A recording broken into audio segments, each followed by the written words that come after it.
na bagyo kaya talagang nagulat nga kami nung lumabas nga kami dito sa bahay nga dahil nga sobrang lakas nga ng ulan ay unti-unti na nga kaming binabaha. Nagulat na nga lang ako bigla ka nang lumakas ka ng sobra nga yung ulan nga dito sa amin at medyo kinakabahan na nga ako kasi natatanaw ko na nga sa baba nga namin na unti-unti na nga tumataas nga yung tubig. Kanina nga lang umaga ay talaga sobrang tirik nga ng araw at talaga mainit nga kaya talaga nakakapagtaka kung bakit nga gumarinto ngayon lakas nga ng ulan. Akala ko nga talaga normal nga lang na araw to pero kung makikita nyo nga dito sa video para na may ilog dito sa harap nga namin kasi talagang meron na nga umaagos na tubig.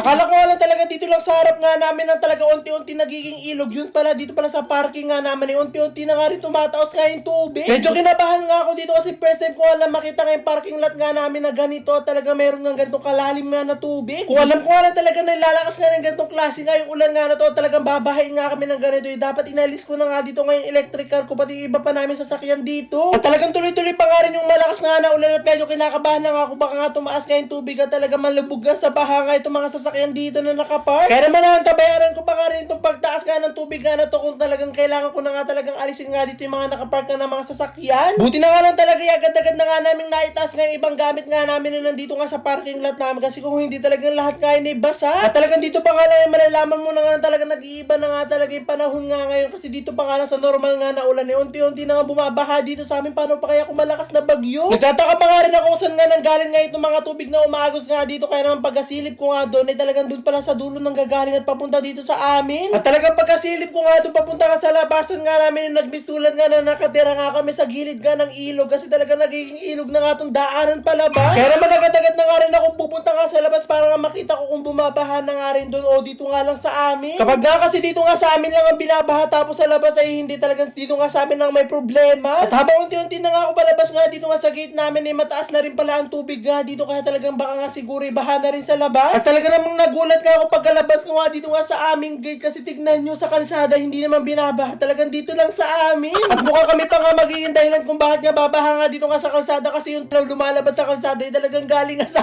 amin. So ibig sabihin nga talaga sa amin nga ang problema kung bakit nga bumabaha nga ng ganito siguro wala nga kaming drainage nga dito kaya talagang tumataas nga yung tubig. Kaya naman kailangan ko nga itong sabihin nga kila mama kasi problema nga to kapag lumakas nga yung ulan lalo na kapag may mga bagyong malalakas talagang kami nga unang babahain. Kasi sa mga kapitbahay naman na hindi nga sa kanila bumabaha talaga sa amin lang. At medyo gumana nga rin yung pakiramdam ko nga dito kahit nga lumakas nga yung ulan hindi nga rin kami babahain kasi lumalabas nga yung tubig galing nga sa amin kasi hindi naman nga baha sa labas. Pag nga kasi baha nga rin sa labas at wala nga lalabasan nga itong mga tubig nga na nandito nga sa amin talagang tataas nga ito ng tataas at papasok na sa mga bahay namin. Kaya naman naasikasuhin na nga namin itong mga drainage nga dito nga sa amin para nga hindi nga kami bahain nga dito kung sakali may mga